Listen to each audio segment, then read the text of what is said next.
All right, guys, let's get it started. Welcome to my webinar, Personal Productivity with Scrum and Kanban. Again, thank you very much for joining me during this pre-holiday weekend. Let me start sharing my screen. Those who are still joining, they can join me during my introduction. Please let me know if you can see my screen, if you can hear me well. Awesome. Yeah, fantastic. Thank you, guys. So again, welcome to Personal Productivity with Scrum and Kanban live webinar here on LinkedIn. My name is Aina Alive. If you don't know me, I am an Agile coach and been practicing Agile, including Scrum and Kanban framework during the last 10 years. I started my career as an electrical engineer, pivoted 5 times, but that's another story for another webinar. Ended up in IT, completing MBA Management in Technology in Canada, and yes, became a Scrum Master and then evolutionized to an Agile coach, and happy to share my knowledge to you now. So I assume if you come here to this webinar, you are looking for a way to control or like to manage your time. You probably have lots of demanding expectations from your bosses, your family, friends, or even yourself, because sometimes we are way more demanding to ourselves than someone else external. And I'm talking about me at this moment. So let me know on chat or a message if this sounds familiar to you, that we are personally challenged to keep our promises to ourselves and others. We challenge to balance work and family, or a work in life if we don't have family. Our environment is evolving and speed is increasing. Or if you have any other reasons to join this webinar, please again let me know on chat and I will adjust my information on the fly, because that's who we Agilists are. We adapt and Agile on the fly. And again, personal stories, since it's a personal Kanban and personal Scrum, so I will share more personal stories than a professional, as I usually do. So this year, 2022, was very challenging for me to keep my promises, because I do lots of work. I work for my clients, I do pro bono work, and I do this free online webinars just because I like energy exchange and like meeting new people. But lots of other things like happened to me in 2022. It was such a roller coaster. So I started prioritizing, and obviously I needed to keep my promises to my clients first, because they paid me. I didn't want to lose my paycheck. So I prioritized, and unfortunately I kept promising people, or even like not promising directly, but every time I advertise after any like webinar or speech, feel free to message me your questions and I will be happy to reply. And I am still happy to reply, but there were so many like changing priorities and new clients. I became a Forbes coach, consul very suddenly, which was another priority for me. And also a war in Ukraine, you know that I'm Ukrainian, also added some responsibilities and volunteering work to me. So I kept promising, and I kind of like did what I promised, but it took me weeks or sometimes even months to reply to a message, for example. And that's what I am going to improve in 2023. This is my #1 goal, is to keep promises as soon as I give them, or don't give them at all. So yes, that's why I prepared this webinar at the end of the year, to kind of think about the goals for myself and help you to think about your goals, and help us to commit to our goals and not be burned out at the end, and keep all parties satisfied. So let's move on and I had this cute puppy on my slide, kind of like another commitment, typical wish list for the person of 21st century. So for example, your boss wants you to finish the annual report, and okay, it doesn't happen every day because it's the annual report, but it's kind of like fits current topic and December pre-Christmas end of the year mood. So we need to finish the annual report, but even if it's the beginning of the year or like middle year, the boss wants us to do something all the time. Your partner wants you to go to the cinema with them or just be around, be present. This cute puppy is waiting for you to finish washing them and prioritize his bathroom rather than, for example, prioritizing your accountant who wants you to send your checks or to submit something regarding your taxes because, again, it's the end of the year. Or we have friends, and again, it's personal story, who wants you to go to the cooking class with them despite you hate cooking, but they still want you to do it with them and to show them that you commit to them as well and respect their hobbies.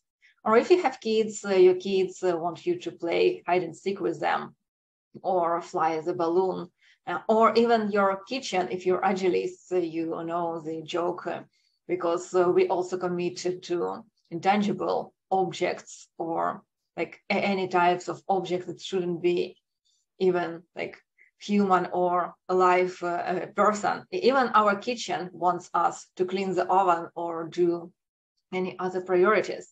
So again, raise your hand if this wish list sound familiar to you, and if you feel stressed out just looking at it.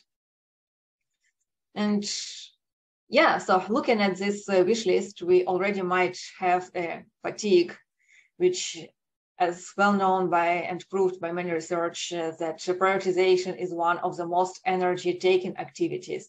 And most of us already have decision-making fatigue, especially by the end of the year. And so famous quote by Steve Jobs, the most important decisions you make are not the things you do, but the things you decide not to do. And you might decide not to do one of these tasks on your wish list and to make it shorter, but still, prioritization is one of the most energy-taking activities. And even if we decided that we don't want to do some activities, we still spend our energy on deciding this and prioritizing these activities. So I wouldn't be surprised if we find our life like a Tetris game, if you know this game. So you see that different figures are falling on the surface, and we need to place them this way so we can have some points by eliminating some figures on the screen. But if you played it at least once, you know how exciting it is initially. And then when you keep like playing, prioritizing, thinking, you just don't realize when the figures just like keep falling and falling, and you don't have time or you don't have a mental capacity to place them on the right spot. And eventually they just like kept falling until the game ends, and you're just like, oh my gosh, what just happened? I even like didn't realize what was happened. Or sometimes, at least this happened to me, I have the decision fatigue, and I see that these elements keep falling, and I kind of like realize, oh my God, I won't be able to manage all of this. So I just start like sitting without doing anything and watching Tetris, how the elements are falling on my screen until the game ends. So it's kind of like procrastination during the game when you don't do anything and just looking when your tasks accumulating on your desk or on your emails, because there are like so many and you can't handle them. So you just decided like, no, I just like watching them falling on my desk or falling on my screen. And that's why we will use Kanban or Scrum to help us to prioritize our activities and to don't feel like we are actually in this Tetris game. And one of the positive influence Kanban has on us, like right away we start doing it, is visualization. Because without visualization, we have lack of content, which creates waste and inability to keep commitments. And you see this a monkey on my screen. Our brain has kind of like monkey jump feature. So if we don't visualize, if we don't like break our like thoughts and organize them on like mental shelves, they seem to jump like this monkey, and we will never have them visual and never have them clear. But without clarity, again, we don't understand what our work is about, what our work means, and we will lose the ability to control it. And if we don't have control, we feel stressed. And if we feel stressed, we don't want to do anything. We just want stress to get over, or the opposite, we just start fighting everything and become very defensive, which is also not the best strategy. So visualization is the key of to success, to prioritize, and also to use Scrum and Kanban in personal prioritization. And before we jump into the main part of this webinar, I want to address the uniqueness of personal tasks. And if you watched Bryce Almighty, you remember that when he became a god, one of his commitments was to fulfill humans' wishes. And when he opened his laptop and saw, for example, 3,000 emails with personal asks and wishes and desires, and I watched this movie a long time ago, so I don't remember if it was 300 or like 3,000. Please don't catch me with numbers, or if you know exactly, please message on chat. But it's, for the example, let's say it's going to be 3,000 messages. So he tried to answer, but he didn't have time or like energy to do it. And one day he just like opened the laptop and decided to complete all of these tasks, to fulfill all people's dreams and wishes. And he kept like working and typing and reading, analyzing, agreeing on someone's desire. And so he kept working until his email box was empty. And then he was like, yes, I'm free now. I've done everything. I satisfied every human on earth. And then he refreshed his browser and he saw another like 7,000 or so wishes and emails. So what we learned from that, personal projects or tasks, wishes, they materialize out of nowhere. You think you're working on them, you're fighting, and you are done, but no, appeared that you are not done. And similar example from my personal life. So my family members, they knew that if I am at my desk in my private room, they don't touch me because they know that I am busy and I want to work on what they want from me, because I have work to do right now. But it was an evening, and I also felt kind of like Bryce Almighty, that I want to finish everything, and then when I'll be able to go and enjoy the rest of my evening, go to the kitchen, have a glass of wine, and chat with my family. So finally, when I was done, I went to the kitchen. Obviously, I saw my family members there, and we were like 5 people living in the house at the time.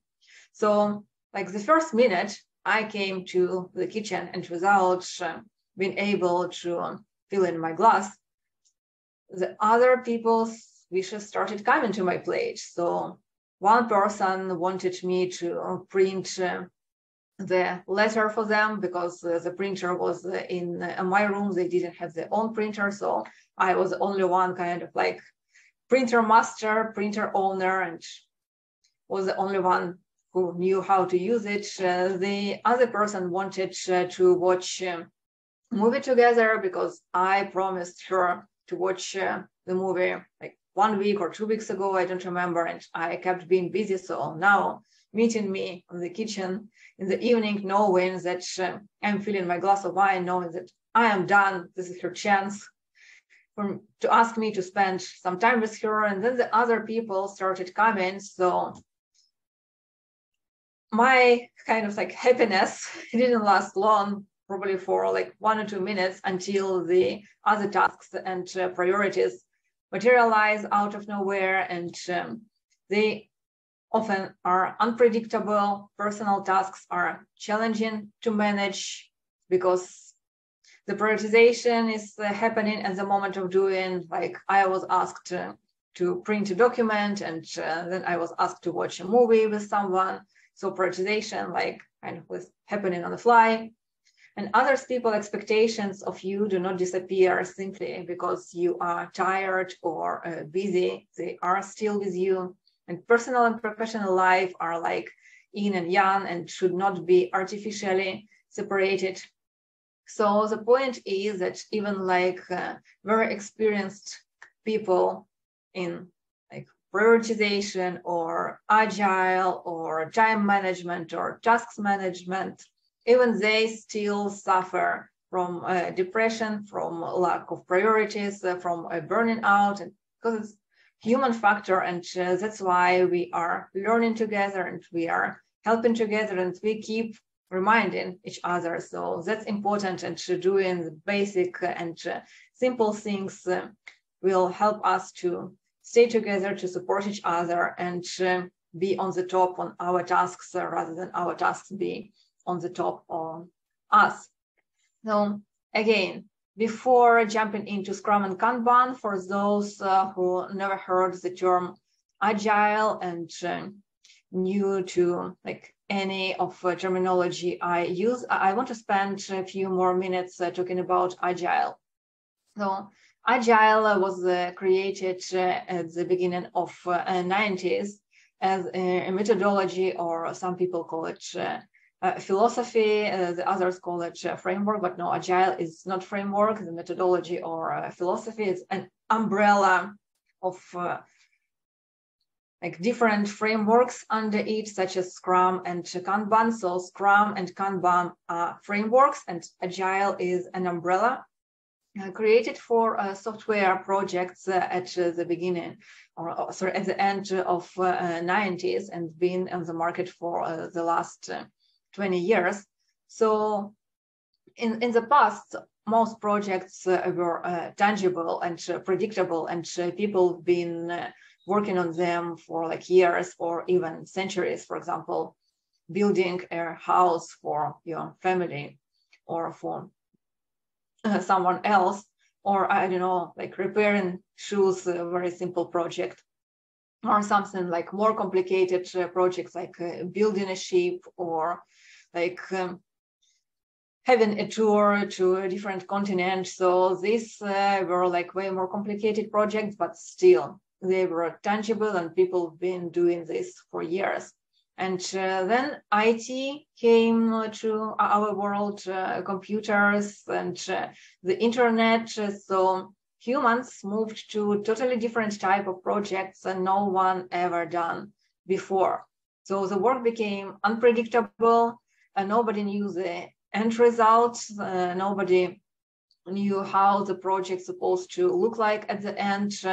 Everybody just wanted working product, but there wasn't clarity what working product is. So waterfall, the methodology which was used for tangible projects, it didn't work anymore because it required like clear, like pure planning initially and then executing. And it was difficult to make changes during the executing because everything needed to be pre-approved. And again, the example with a bridge. So you kind of understand what kind of bridge you want to build, and you can't change the design of bridge, or you can't desire a house instead of a bridge when the bridge is already started being built. But this kept happening in IT when people thought that they need like one project, for example, for the security system. They start building it, and it appeared like, no, we need to move to a totally different direction. So waterfall couldn't serve the purpose anymore. And that's how Agile came to us, a new methodology which addresses changes, communication, people over processes, and don't stuck with documents and like contract agreements, but embrace change and learn and adapt on the fly and fail fast. So this was created for IT, but we are talking about personal Scrum and Kanban and Agile. So please look at this merry-go-round wheel where I address Agile principles we can use in professional and in personal life. So if it's hard, do it more often.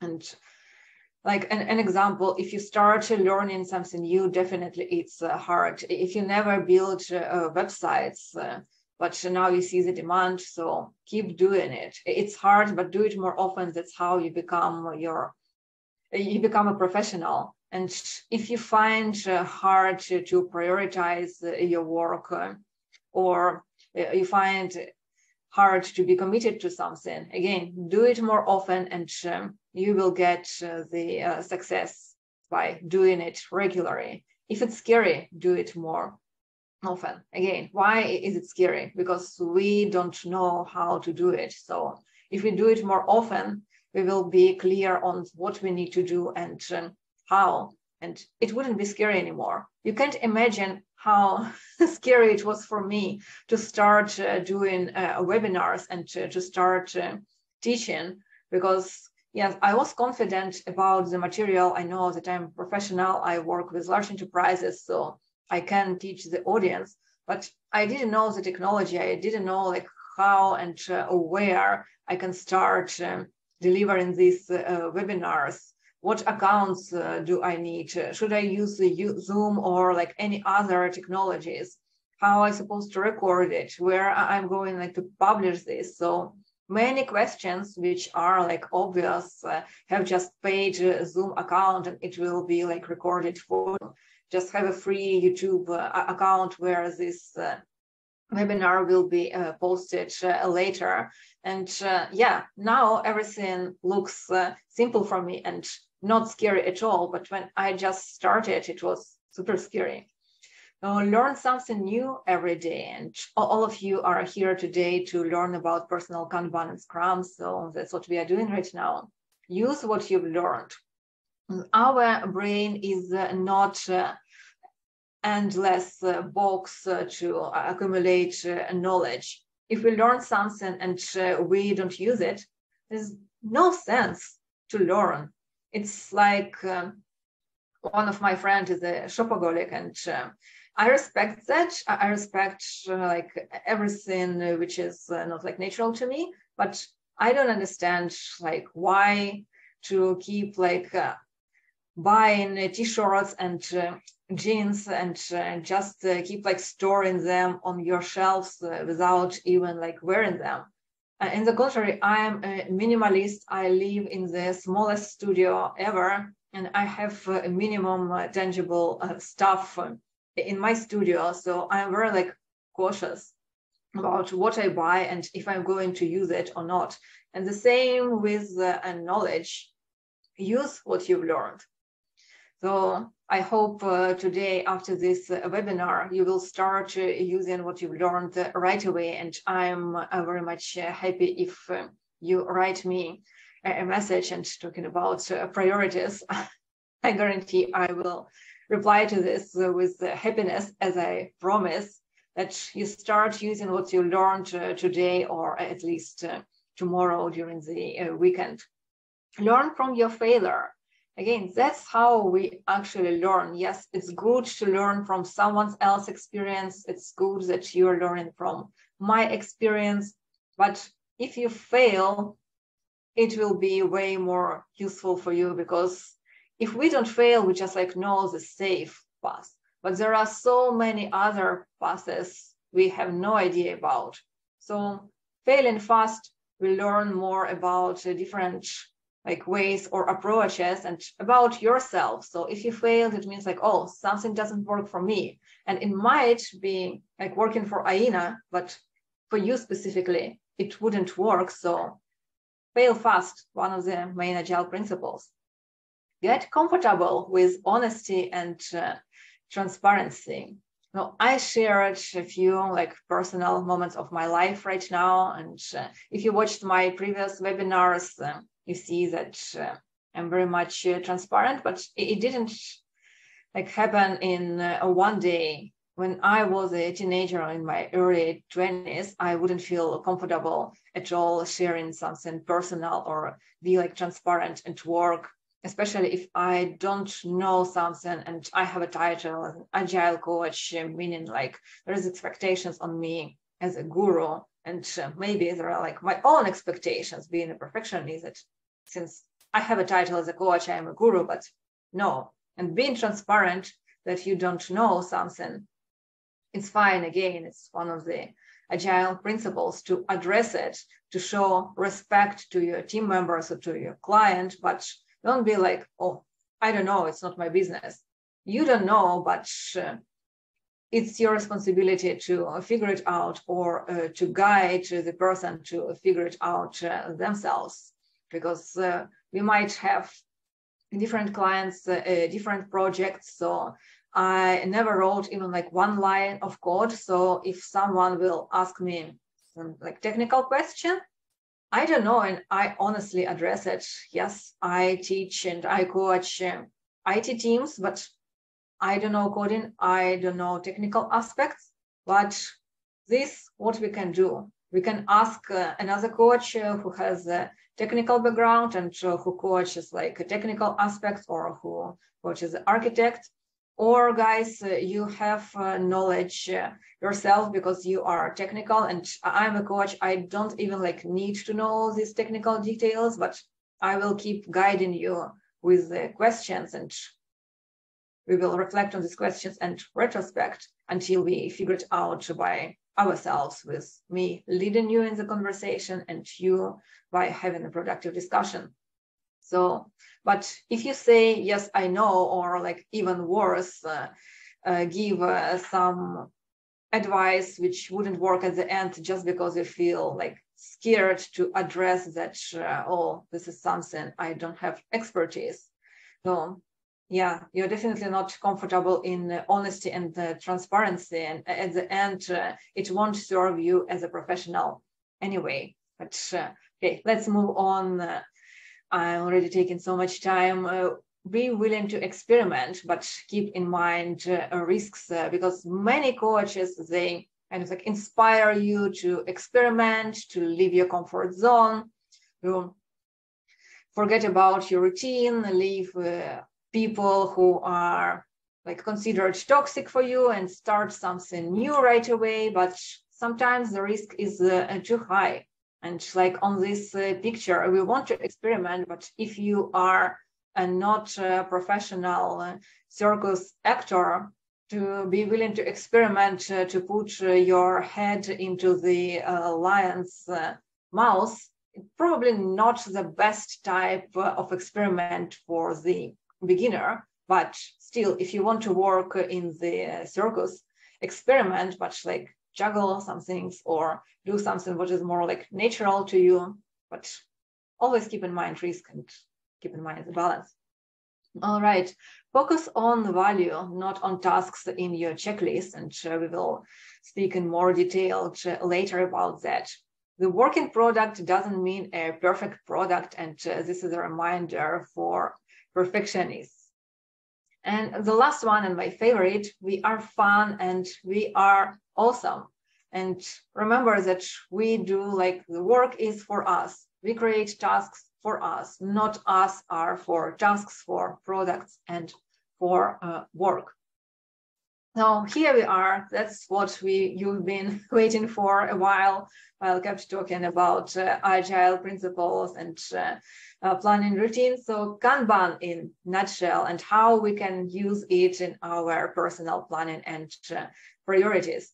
So again, I see there are Agile coaches, Scrum masters here, but also people who are not familiar with Agile.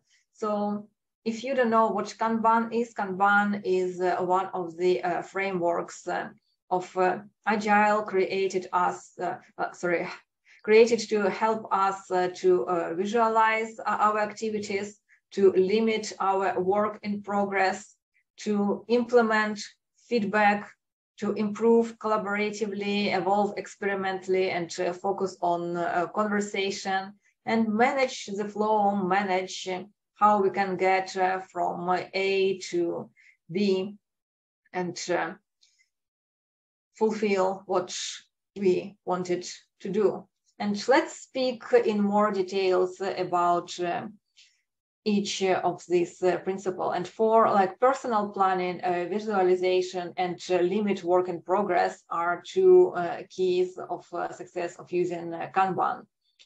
For work, we definitely implement feedback loops, managing flow, improving collaboratively.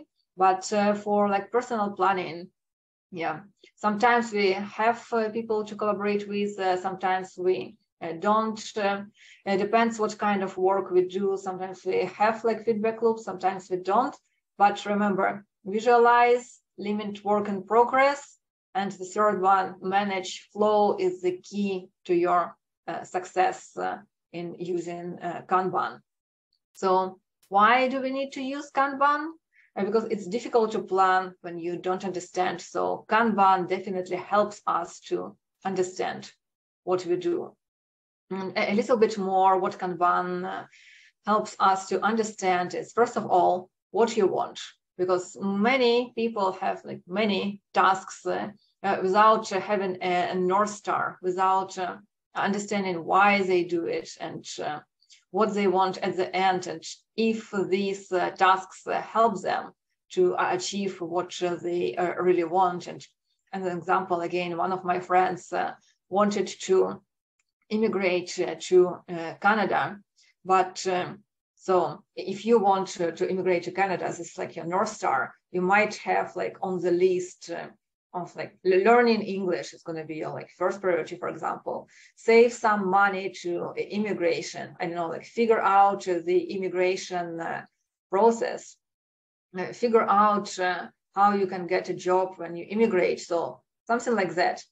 But on her list was to repair like her apartment and to buy a new furniture and to start cooking classes or something like that. I don't clearly remember, but the point is that what she has as the to-do list didn't correlate with her North Star. So, and there is nothing wrong of like learning how to cook or like do some like art classes.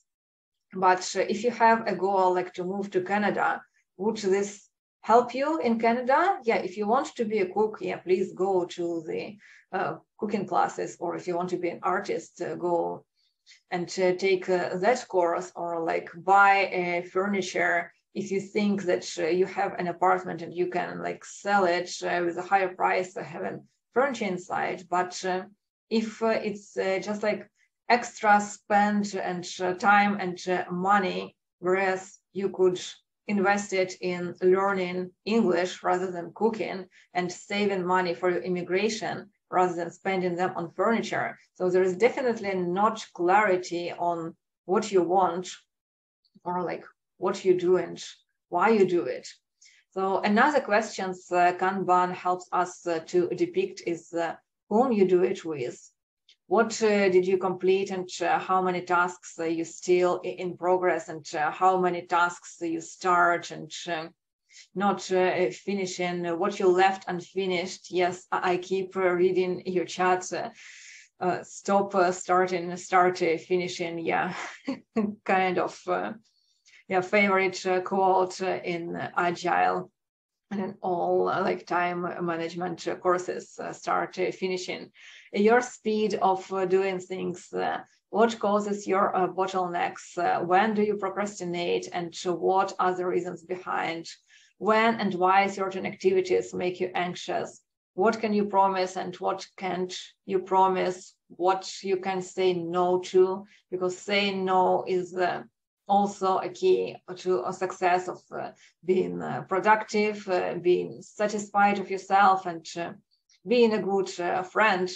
again, personal example. I hoped I didn't overwhelm you. Oh, your examples are interesting and we can relate. Thank you, guys. So another example from my personal life.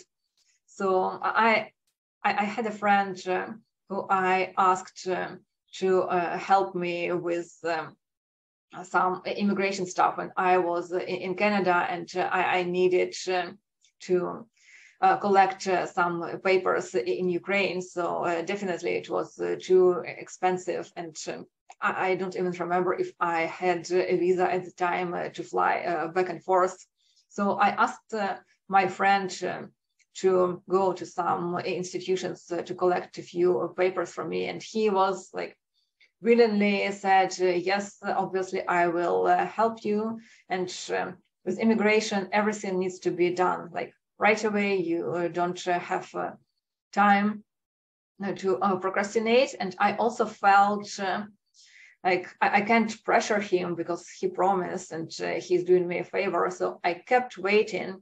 And then they were like last 2 days. So I called him and he told, oh, you know, I got like so busy. I had an additional work commitment, and actually I need to travel to another country or city. I don't remember, like later in the evening today, but don't worry, I'm going to that institution for you right after I finish the work. So I'm going to finish it 2 hours earlier. So I will go to that institution, and then when I'm done, I will go to the airport and everything is going to be fantastic. Don't worry about that. And I was like, oh, shit. Definitely something is going to be like wrong. And I have just like 1 day tomorrow to have this paper. And my gut was right. So he got in the traffic, and then that institution was closed already by the time he got there. So he traveled to the airport right away, and then he was like sorry and disappeared for the next year or so. I don't know the reason. Probably didn't feel comfortable talking with me anymore. So I solved the problem next day. So it's like it has a happy ending at the end. But in this case, he knew that he probably wouldn't be able to do it, but he wanted to be nice. He wanted to be like a good friend, and many people feel uncomfortable to say no. So at the end, I lost a friend for a year. I had a disaster and almost a heart attack to finding the way how to get the document in 1 day. So saying no right away is also very important, and Kanban helps us to prioritize and see if we can say yes to someone's request or should we say no right away. And I keep telling you stories about my friends, but to be fair, I also had recent requests about someone's immigration, and I promised because I knew how urgent and important this is, but also I got like sudden commitment in my life. So at the end, I did what I promised because I just like couldn't let this person down. But it was stressful for that person, and for myself, I needed to also like cancel some priorities and prioritize that task to make my top priorities, because I didn't want to be like behave kind of like my friend, not even a behave kind of my friend, but let the person down, like willing to help so much. So just to be fair, like even if it like happens to us and we kind of like spent many years learning how to prioritize things, still it's hard sometimes to balance and do what you can promise, and yeah, use Kanban board to help you to visualize your work in progress. And that's why it's so important managing work in progress, as I just mentioned before, because in my case, I kind of like got stuck in my like urgent priorities.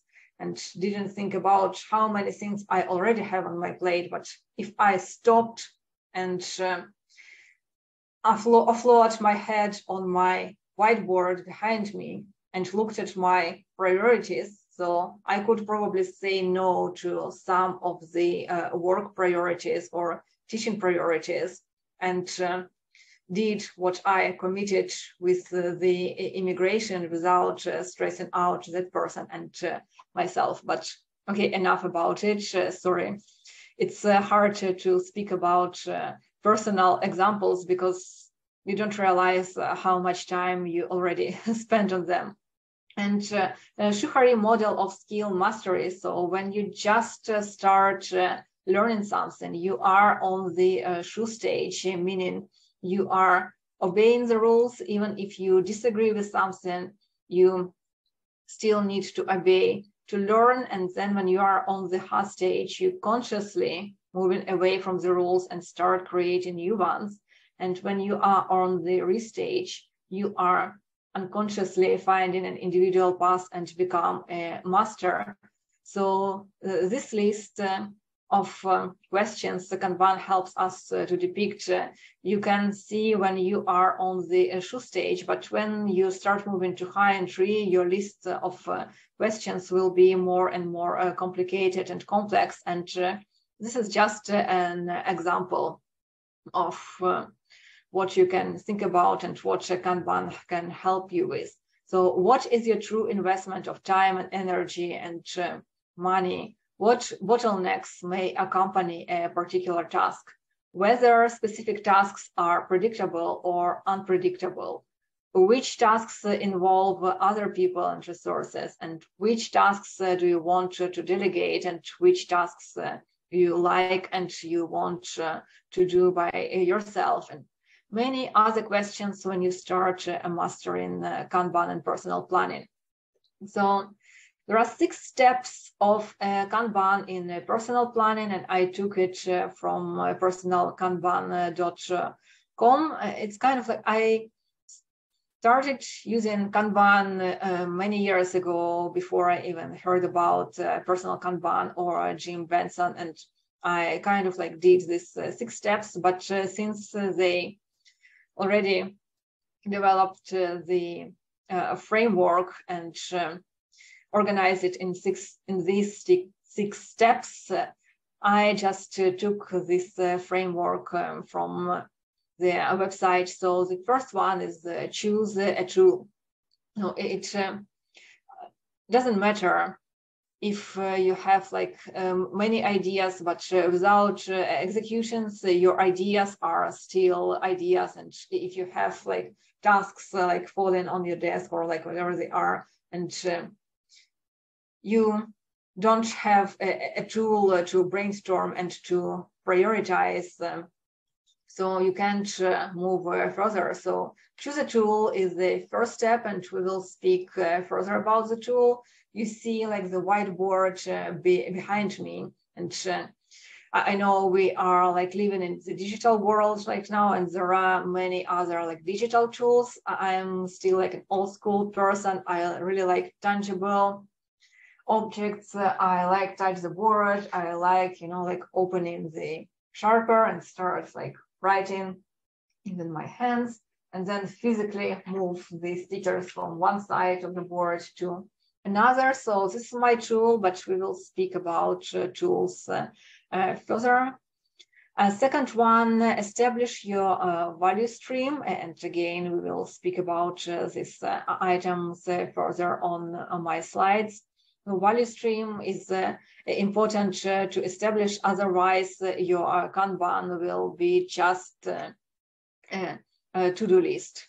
Then establish your backlog. If you don't know the terminology, backlog is actually a list of prioritized items you need to complete.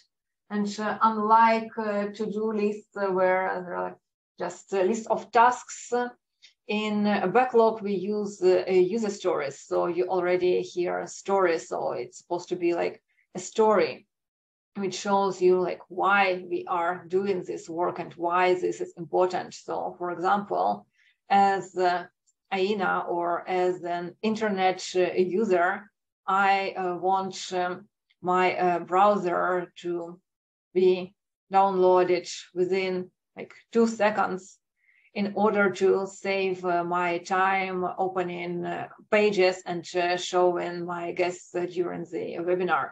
So this is a story, like who is the persona, who is the user, that's why it's called a user story, what this persona wants. So I want my browser to be opened in 2 seconds, and why, not just like open browser in 2 seconds. So this would be like a task for the developer, but I am a user, I want this, and why do I want this? And so if you have a to-do list at this moment, you can go through this task and kind of like think of the user story. So as my family member, I want Aina to cook the dinner for like 20 people to make sure that our guests are satisfied and will come back to us again. So something like that. Otherwise, why would I cook a dinner for 20 people?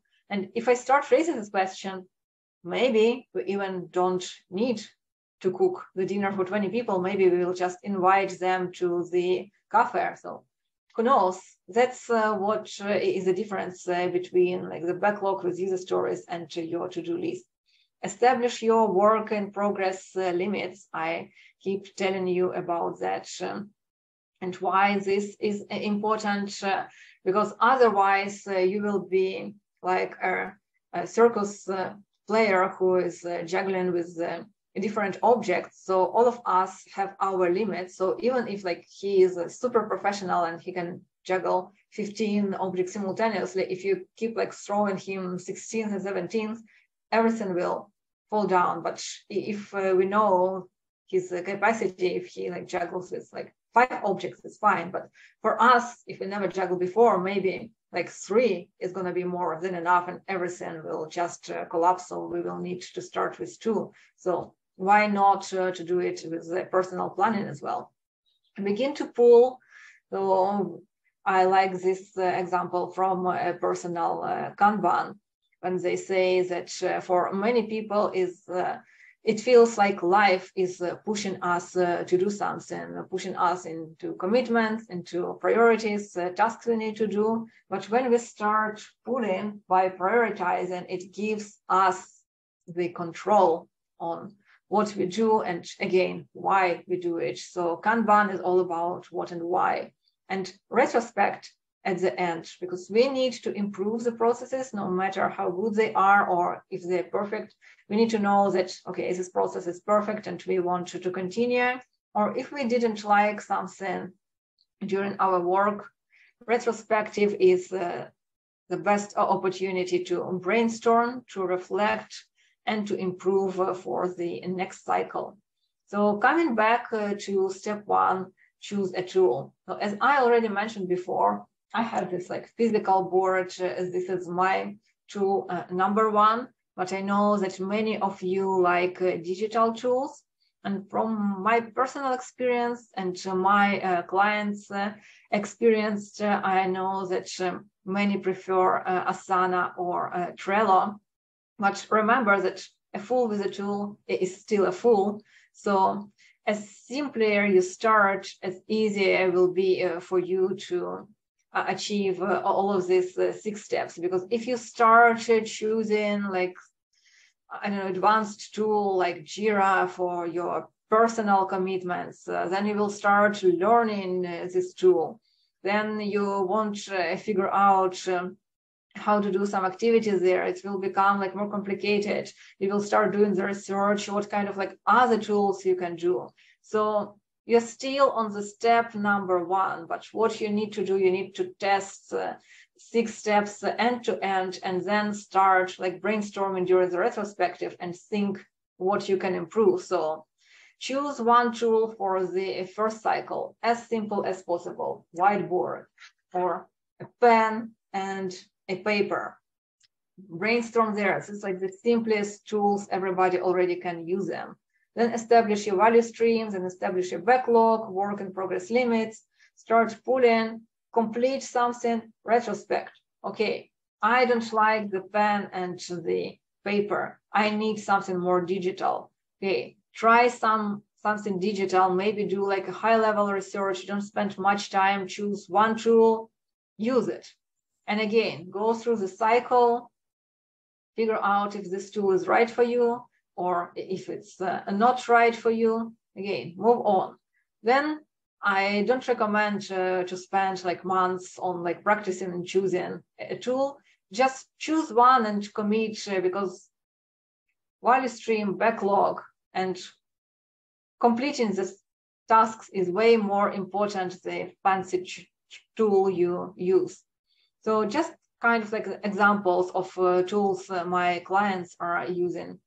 So Asana is one of them, and you see the board, and also relates to the second point, establish your value stream. So the classic board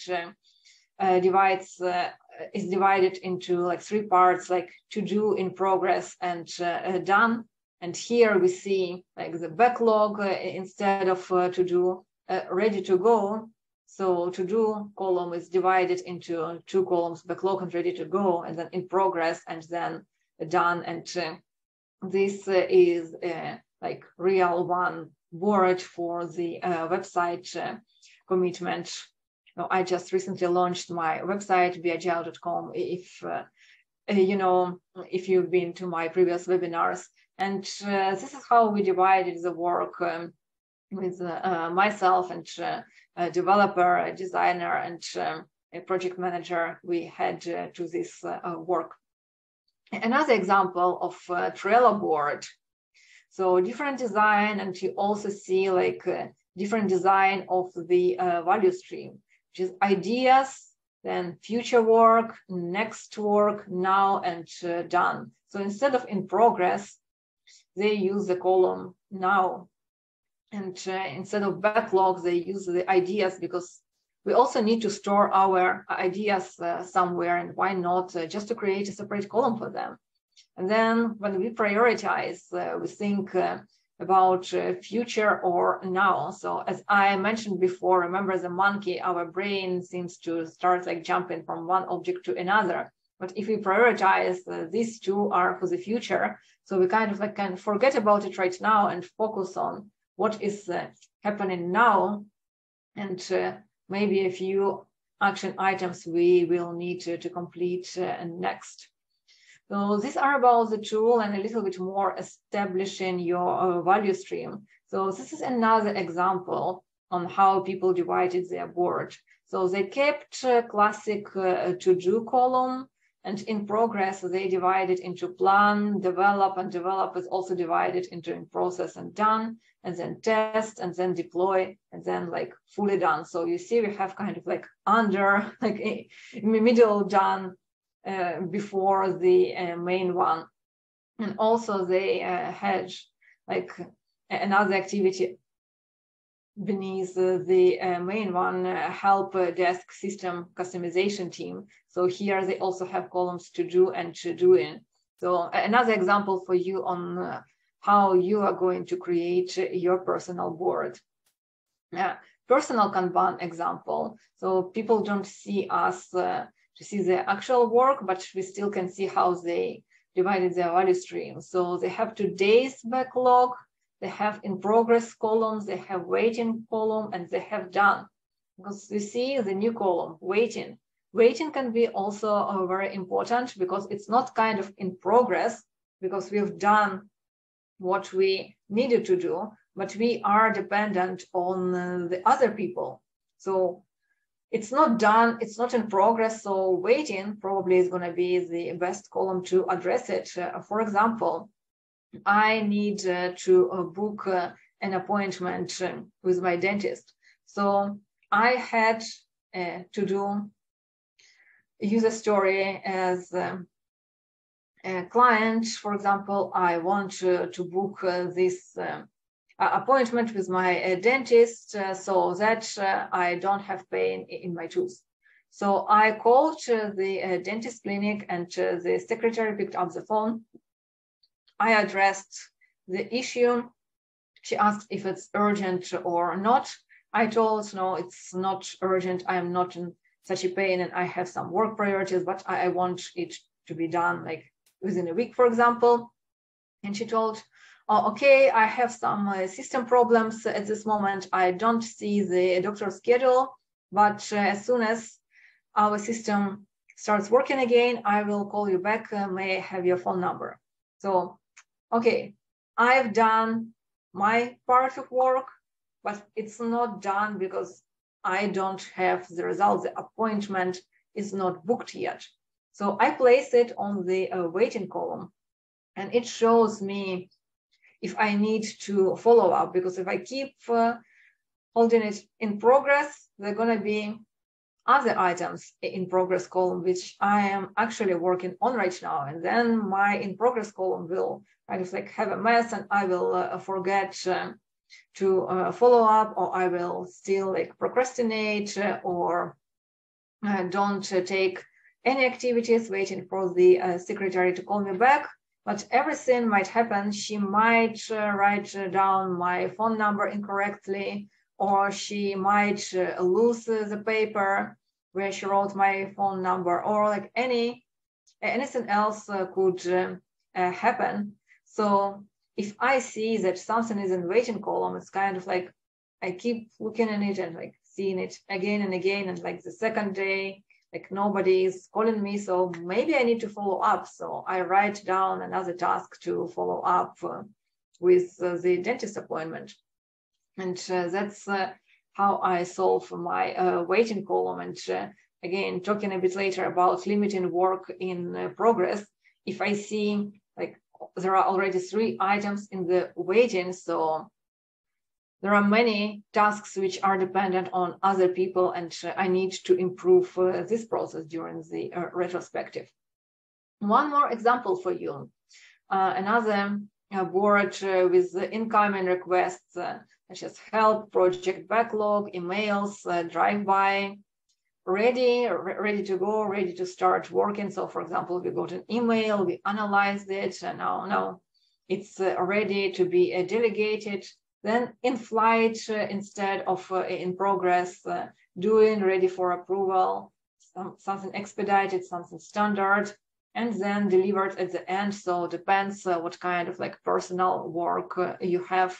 This might be very helpful for you. An example with total ready work, doing, stuck. So instead of waiting, it can be stuck, or you can be stuck because you don't know about the next step, and you don't know how to figure out. So something is like really stuck. Follow up, so we can have waiting column, or like here they don't have waiting columns, they just have follow up, like initially holding pen and done. And I can't say that I really like this example because there is no like done at the end, but that's how you can be creative with the Kanban board.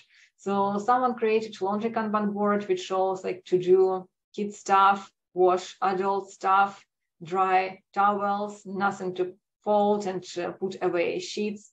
So again, whatever personal projects or tasks you have, you can be very creative with Kanban board and using Kanban or Scrum frameworks. Step 3, establish your backlog. So we already spoke about backlog, that it's kind of like a list of user stories which we need to prioritize, but how we are going to prioritize them. I really like Moscow prioritization, which addresses must, should, could, and would. And if we see the hamburger on my screen, we see that someone prioritized meat as a must, and bread as a should, and lettuce as could, cheese as could, and won't have the onion. And there is never like right or wrong in the prioritization. It's always like the prioritization is always for yourself. It's not to you for the prioritization. There is never like something like right or wrong, like in the sandwich, for example. If you ask me, I am not very much meat lover, despite I love meat from time to time, but I would say that meat in my sandwich would be like should or even could. Whereas I would say bread is something must have, and lettuce is something should, and cheese is could, and I like onion, so I would say that onion is should or could as well. And if I want to eliminate something, I would probably eliminate cheese rather than onion. So every choice is different, and prioritization is for you, not you for the prioritization. And example with BlackBerry and iPhone. So in BlackBerry, they prioritized calling and texting as a must, having a keyboard as a should, and then have an internet browser as a would, because or even like wouldn't, because they believed that it drags so much battery from the phone. And compared to iPhone, when they prioritized everything as must, like calling definitely is must, that's why we're using phones. Camera is a must, and the internet is the must. That was the revolution in the phone industry, and creating like different types of applications, using ringtones or whatever they had. Their first iPhone, they prioritized that as should, could, and would. Another matrix which helps us to prioritize is Eisenhower decision matrix, which divides into important, not important, urgent, and not urgent columns. So if something is important and urgent, do it right now.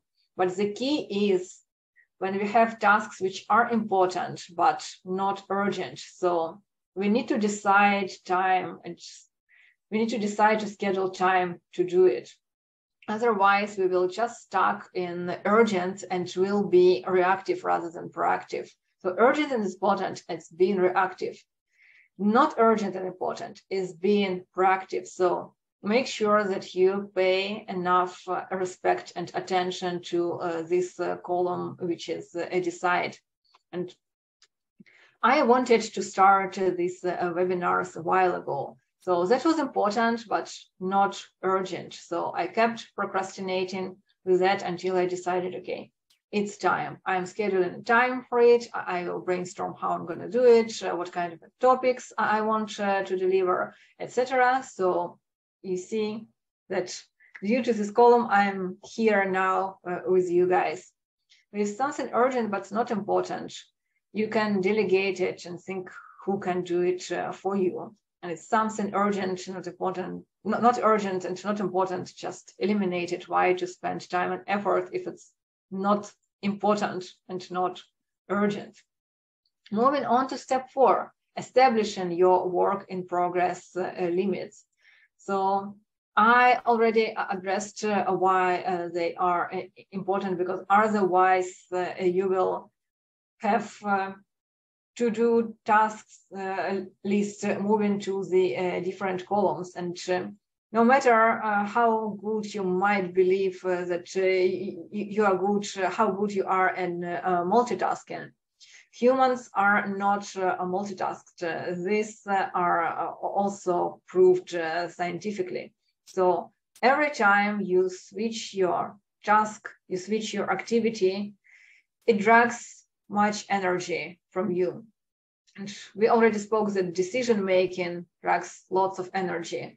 But if you have, for example, 5 items in progress, so it means you are working on 5 items simultaneously, and you can't work on 5 items at the very same time. You have just one head and 2 hands to work on it. So it means you juggle like in the circus with different tasks. And it also depends on the size. So for example, I can write an article, I can prepare the webinar, I can prepare a coaching plan for my client, I can do a research for my webinar, and I can do something small like as a fix. Can I do it simultaneously? No.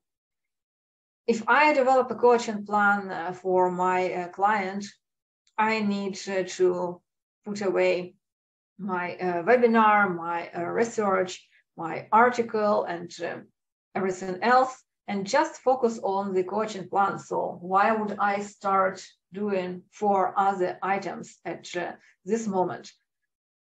Otherwise, I would just spend like 30 minutes on the plan, 30 minutes on the webinar, and I will keep like switching energy, and at the end, I won't do anything.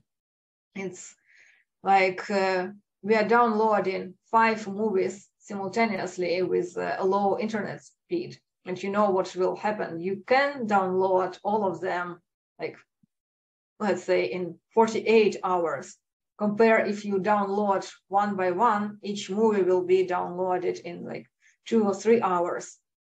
So you will get shorter time and less stress as a result. And why would you download like 5 of them simultaneously and wait for 48 hours until 5 of them are done, if you can download one by one and get one movie downloaded and already enjoy it after 3 hours, and then go to sleep, and while you sleep, the second movie is downloaded, and then you wake up and you see the second movie, so you can start watching something new in the morning. The same with the task. Why would I keep like switching priorities and doing 5 tasks simultaneously when I can have just 2 or maximum 3? For example, I have something big like preparing a coaching plan and preparing for the webinar, and then something like else, the third one, urgent, happens. So I limit my work in progress as 3. And I saw a question. It also like depends on how big the task is. So you can have 5 small tasks. Theoretically, you can, but why do you keep 5 small tasks in progress? If they are small, isn't it like a point to complete one small task and then move on to the second small task? So, for example, I wrote a to-do list, and yes, to-do list, not a Kanban board, because like some tasks were too small to create stories for them. So, for example, I am booking a tour for Christmas, and I need to transfer money for that. So I don't need a story because it's 10 minutes work. Then I needed to give some tasks for my designer, but I already have it in my head. So I just like need to write an email. So it's another like 10, 15 minutes, and another 7 small tasks like that. So why would I open my bank account, like my online banking, for example, to start my task in progress of transferring funds? So I open my online banking, and then I start writing an email to start my second small task in progress. And then in the middle of the email, I will start doing my third task, for example, to wash the dishes. And then I washed 2 cups and have 3 plates unwashed yet. And then I move on to my online banking, which will already logged me out because I spent some time doing other stuff. So I will need to log in again and start from scratch. Like, why? I'd rather finish transferring funds and then move on to writing an email, and then I finish the email, and then I go and start washing my cups and plates, and there is like not full of kitchen of the dishes I need to wash. So why would I interrupt myself after like 2 cups and to do something else and then clean 3 other plates? So it's possible, yes, to keep 5 small tasks in progress, but does it make sense? So I limit myself as 3 work in progress. So I consciously move 2 tasks in progress, because sometimes as a big, I can't just like keep thinking about one task only. So after like 1 or 2 hours working on one thing, I need to start working on another thing. It's a different story when your brain already tired working on one thing. And then I always keep the third one limit just in case, because yeah, my family can have priorities, my friends can call me and ask me something else to do. So I keep the third one as a backup plan just in case, but I never overload than 3 items. If I forget doing it or like become lazy and move to my to-do list rather than organize Kanban board, every time it ends up as a disaster. So my limit is 3. If you are a beginner, I would recommend you limit even to 2. Like remember the example with the circus artist who juggled. So if you're a beginner, just juggle 2 items, not 3. When you get a bit more experience, juggle the 3. And if you use some software to help you, so no matter how much I love my physical whiteboard, in this case, the software is better because you can assign your limits. So working 3, you see like here, 3 is the limit. So there is just like 1 item in working, so they still have some limits. But for waiting, they decided to assign limiting just 3, and now it's 4. So the software already shows you that work in progress limit is exceeded. And unfortunately, my whiteboard doesn't show this to me. And you can also calculate the other like metrics. For example, when you start working on this item, so when you moved it to like working and how many days or like hours one item is in working, how many days it's in waiting, or like etc., and collect your data and metrics and improve during the retrospective. So a little bit terminology.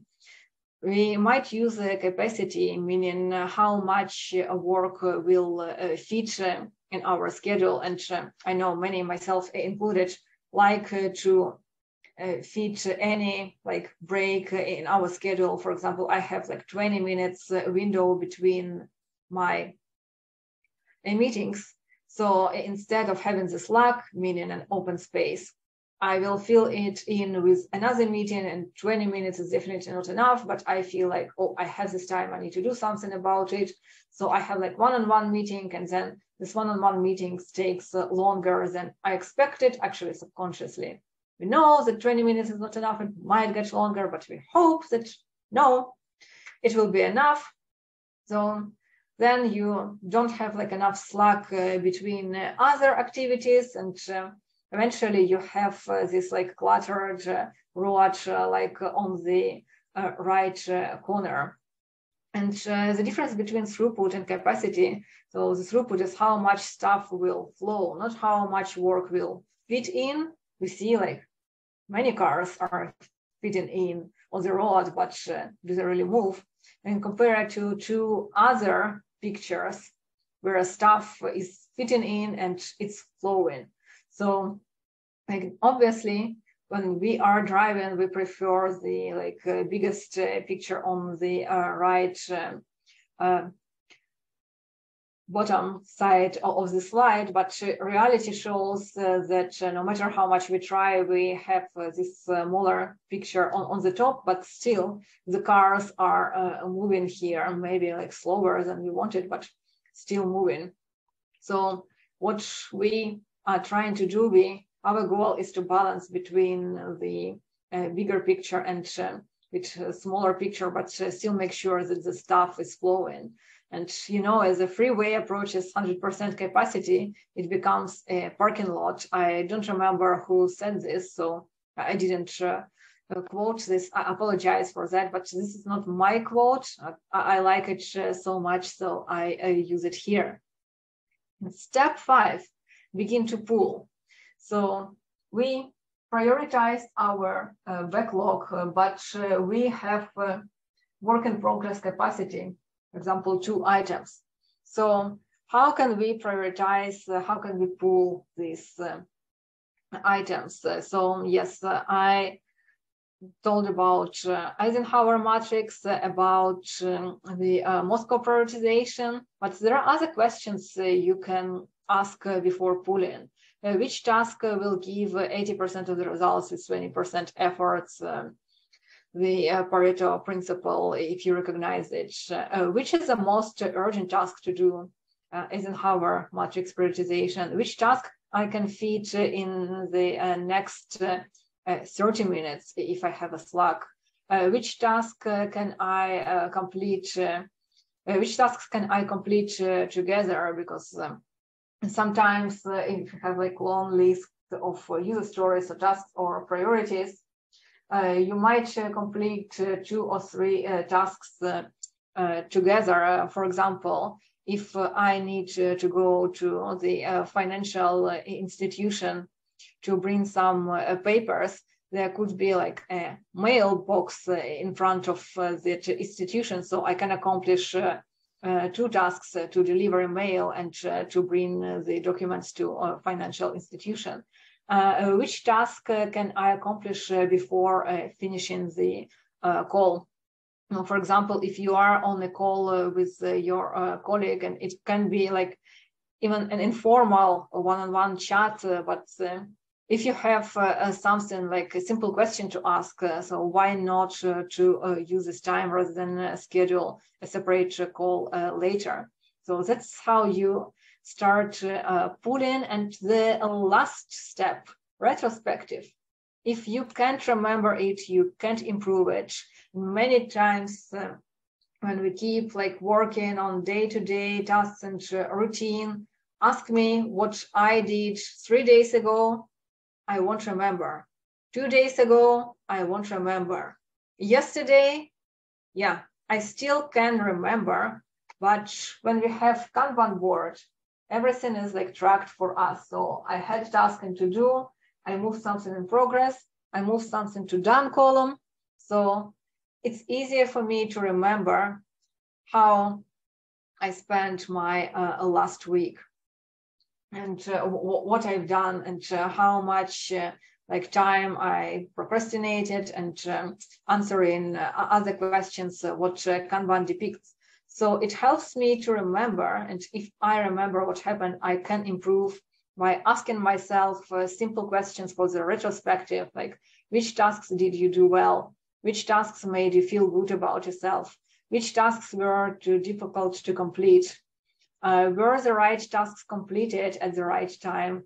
Did the task completed provide value? These are just questions to start if you are interested about a retrospective. There are many resources. Just drop me a private message and I will send you the link to the resources like fishbone root cause analysis retrospective, or like 5 whys, or like many other like mirror board retrospectives to reflect by Chris Stone. So yeah, this is how you can start again if you are like really beginners. Don't overwhelm yourself with retrospectives and with additional information. So start simple and then eventually learn about other resources and create your own questions. Remember Shu-Ha-Ri model. So this is a Shu level. Then you start exploring and learning something new. So it's going to be hard.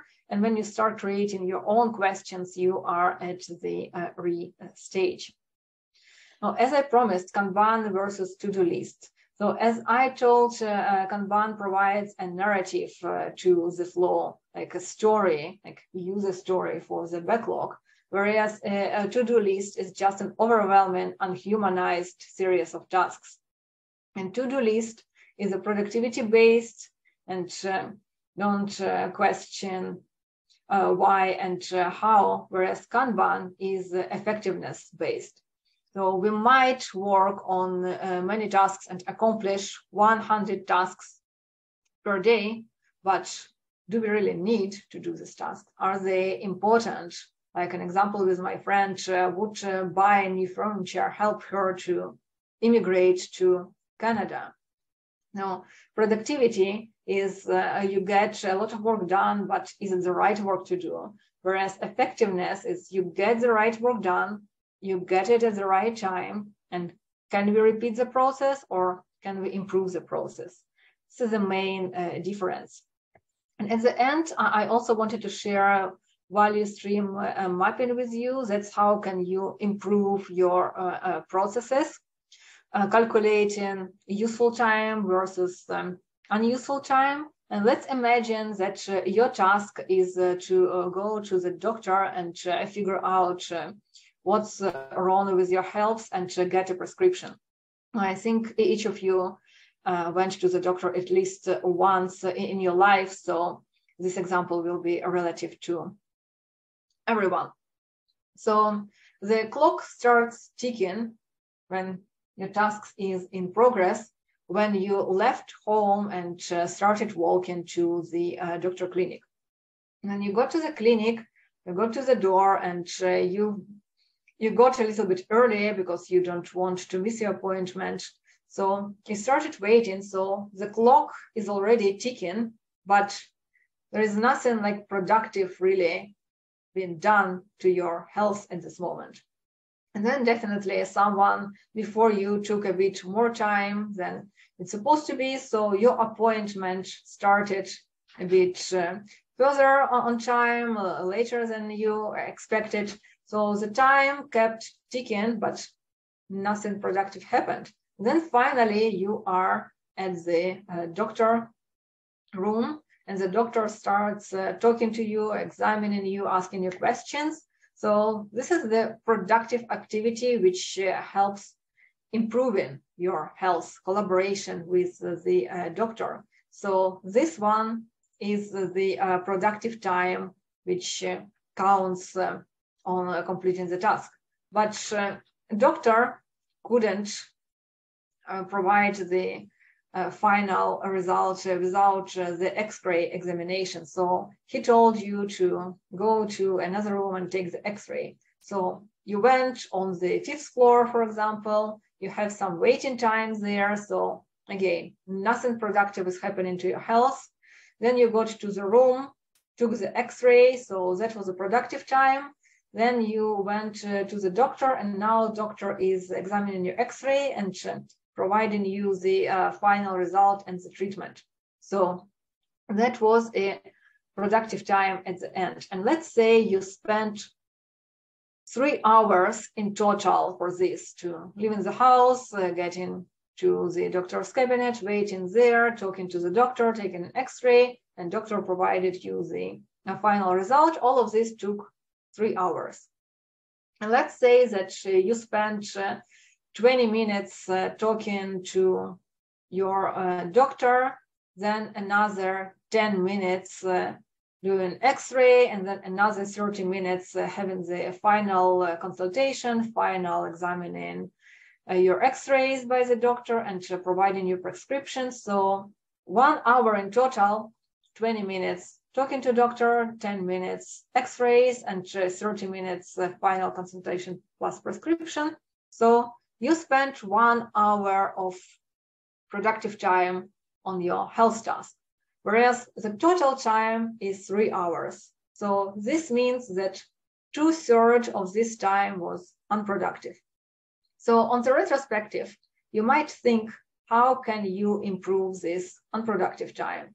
So maybe next time you can take a taxi rather than walk to the doctor. It will save you some time. Yeah, you will spend more money, but save time, depends what is more important to you.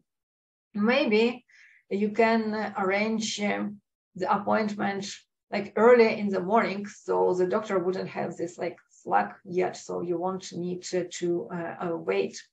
And what else you can do to decrease this 2 hours you spent today? Another example, you might want to buy a cake for your kid, for example. So again, the task moved to in progress column, you left your home, you went to the bakery. So unproductive time, you started like choosing the cake. So it means like you are thinking about the task, you're choosing the cake. So this is our productive time. Then you are like standing on the line because there are many people in the bakery. Then again, you bought a cake, you spoke to the shop assistant, so that was a productive time. And then you got the box with the cake, you brought it home, so like your way home is unproductive time again, and then you deliver the cake to your child. So you might spend 2 hours in total, but actually like productive time on the cake would be just like 40 minutes. So again, you might think on the retrospective, how can you improve this time in the future, improve your value stream mapping. So we are almost out of time, but since I promised you to talk about Scrum for personal planning and Kanban for personal planning. So we spent lots of time on Kanban. Let's talk about Scrum framework. So for Scrum, we might also use the board, the Kanban board divided into to-do, in progress, and done. So this is a similarity.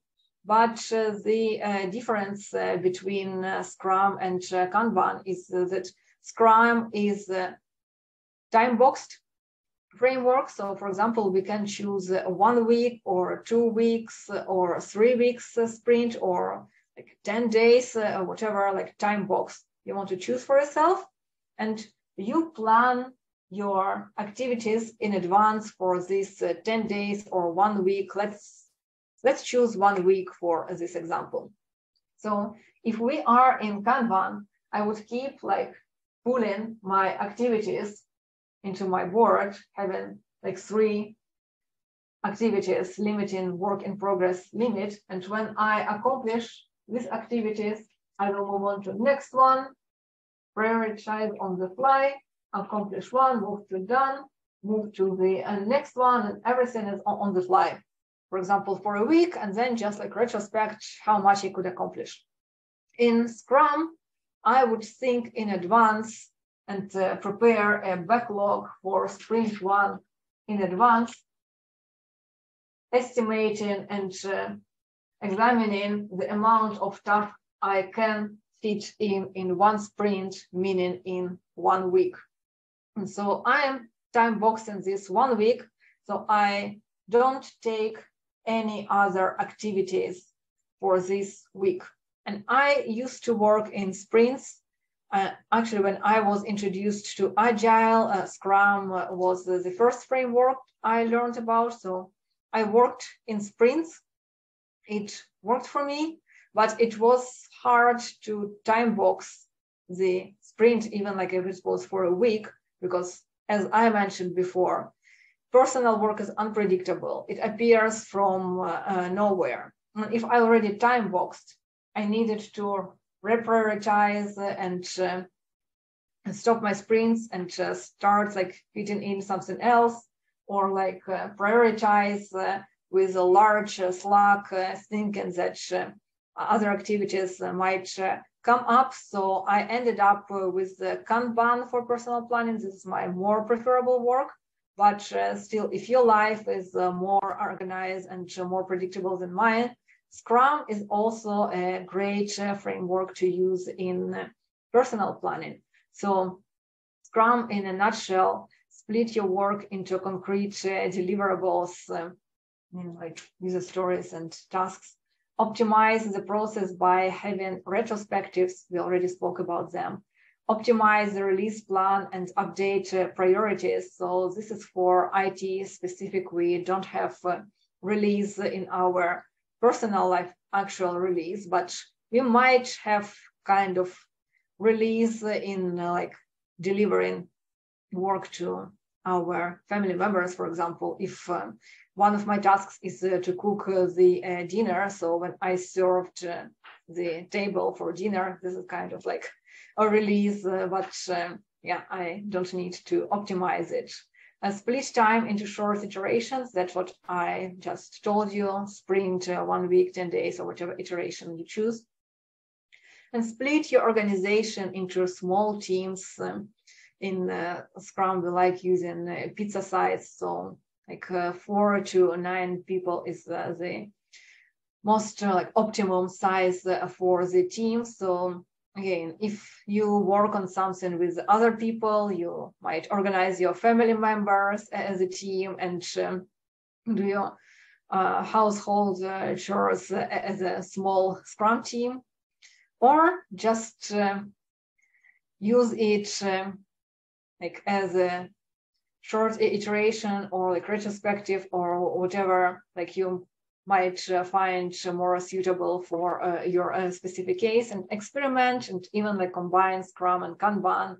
Some people use Scrumban, and if you want to learn more, feel free to reach me out. And yeah, that was all for today. Thank you very much for staying here today with me again, and time for questions.